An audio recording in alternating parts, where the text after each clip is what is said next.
cute. Room service, thank you. That's sideways, honey. My brain is mush. Ali, can you wave? Good girl. Brutal. All finished? Hi crafty people! Today's going to be a bit of an update about how life's going and how Adelaide is going as I make some masks. So we've been pretty safe here for the past 7 months without any real COVID issues, but that all changed this week and Adelaide is now on a full lockdown. So for the first time in the whole pandemic, we're starting to need masks. So today I'm going to be making some masks. It's not going to be a detailed tutorial, although I'll leave the link for the tutorial that I'm using. So this video is just going to be watching me sew some masks for our family and chat to you about how the lockdown has affected us mid-renovation with a dog with an ACL injury while I'm 28 weeks pregnant with 3 young children at home. Brutal. A lot of people here in Adelaide are choosing to panic buy, but instead I'm choosing to panic sew. And we're going to sew some masks and welcome along for the journey. If this is your first video of mine that you're watching, then welcome. My name's Marie and this channel is all about motivating mums to make and mend. If you've got a making project you'd like to do while I chat to you, then I invite you to go and make a start while we do this and we can panic sew together. So let's get making. My mum makes masks. Before we get started, I thought I'd share with you a few of the finished masks that I made.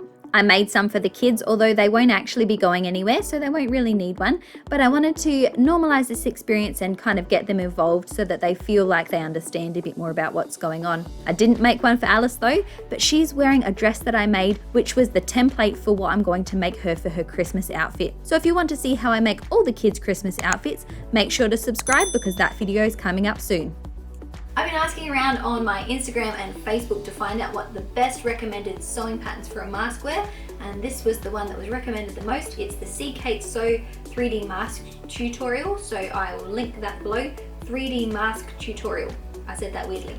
Moving on. I've made one this afternoon at nap time and it seems to have turned out pretty well.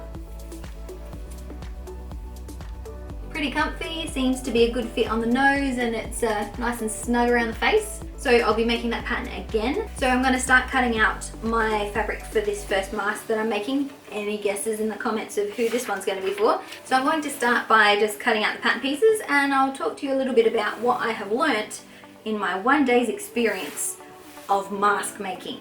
I asked on some Facebook forums that I am part of about some different tips that people had about sewing masks for those of you who have unfortunately been experiencing this longer than I have.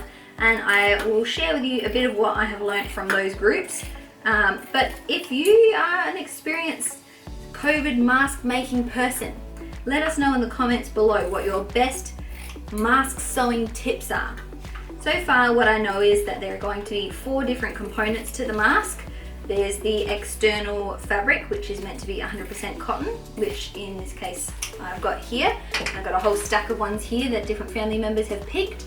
And I have my my stash here of all my scrap fabrics. Us scrap hoarders, this is our moment to use all our scraps and say how justified we were in keeping them. So the external layers of cotton are the first component to the mask.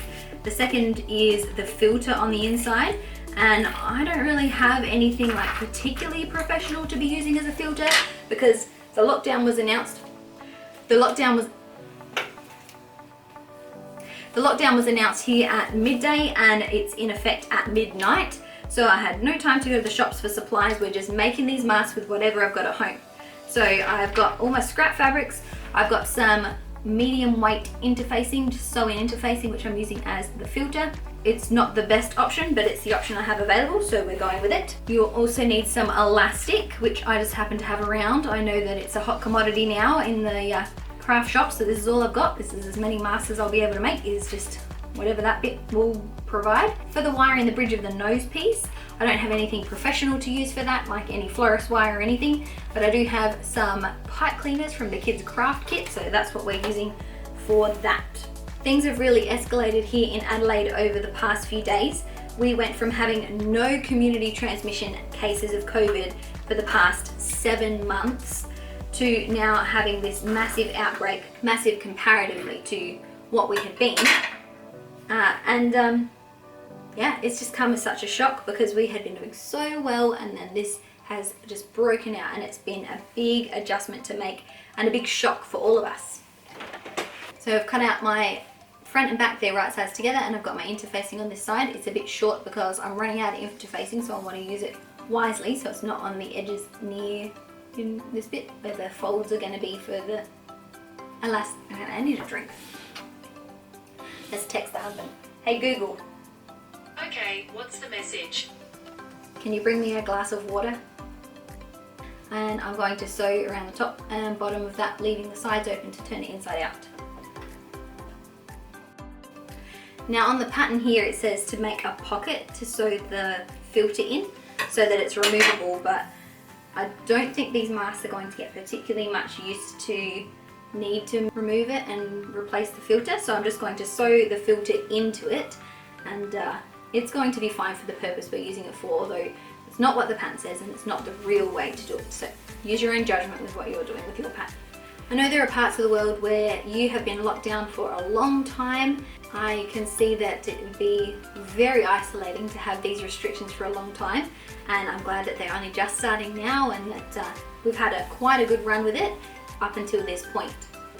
You might have noticed if you've watched any of my videos before that my surroundings look a little different to normal, and that's because we're renovating and a lot of the furniture in our house is moved in random places, including the furniture in this room. I don't have my shelving unit here because that has been moved out, and this whole room will be cleared out eventually, but who knows when that will be now because of all the restrictions. Tops. Does anyone else hate having to change the colour cotton that you're sewing with? You just want to use the same white cotton for everything? So here's our shape. We're going to top stitch the 3 sides we've already done. Also, this pattern calls for ironing between each one, but I'm a rebel, so let's not. With the one I made earlier today, I found that the nose piece with the pipe cleaner wasn't particularly firm, so I'm going to fold it in half and use 2 layers of pipe cleaner and see if that's any better. So I'll give it a go, see how that holds up. It's been quite a shock for us here in Adelaide that the restrictions have come on so strongly and so quickly, which I'm grateful for. I think that it's great that we're having such a strong response to this, and hopefully that means that things don't go too badly for us here in Adelaide. But for us here personally in our family, the thing that is most affected is our renovations. If you've been following me on Facebook or Instagram or have watched my other life updates before, then you would know that we are renovating at the moment. And if you don't know that, then you should follow me on Facebook or Instagram, so go do that now.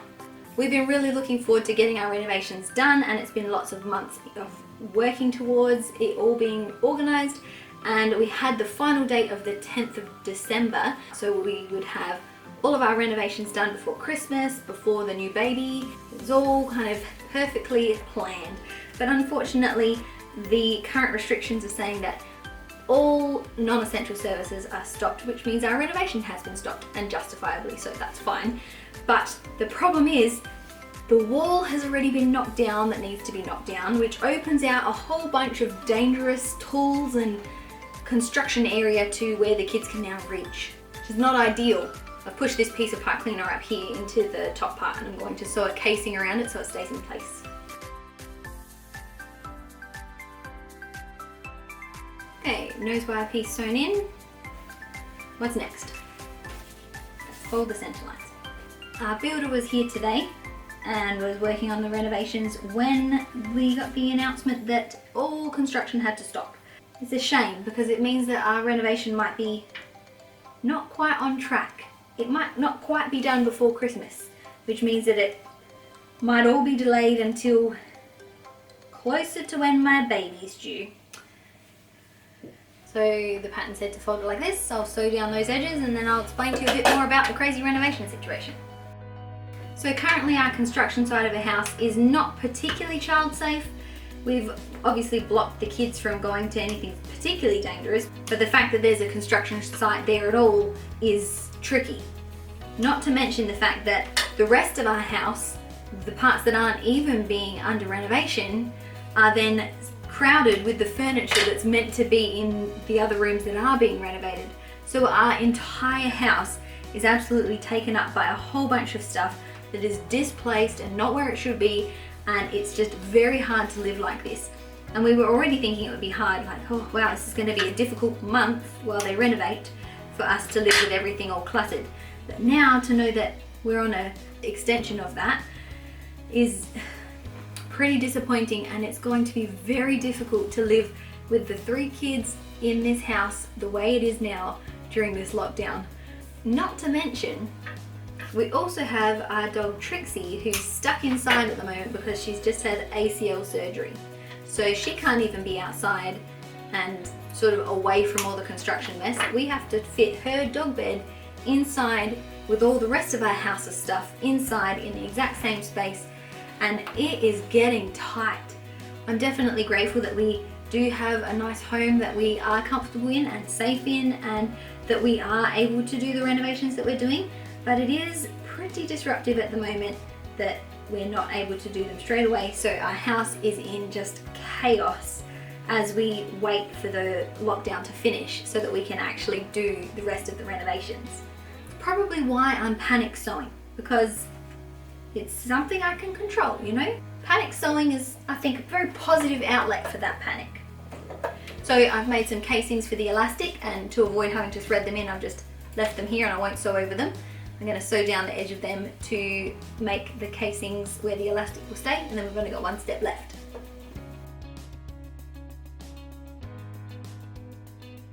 So the last step is to sew this angled part against the flat edge of the mask here, and that will give it its 3D shape.